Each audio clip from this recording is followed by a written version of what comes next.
ఎగిరేటి ఏనుగొచ్చి పలికేటి జింకలొచ్చి నడిచేటి చేపలొచ్చి అడవికి రమ్మనగా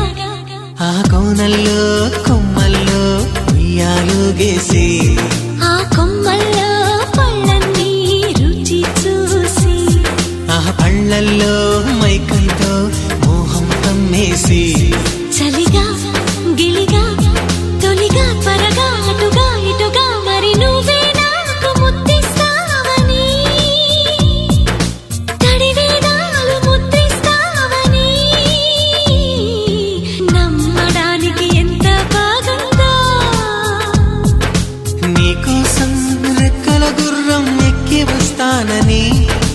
పగడపు దీవికి నిన్నే నేను తీసుకెళ్తానని ఇక ఏనాటికి అక్కడే మనము ఉంటామని నమ్మడానికి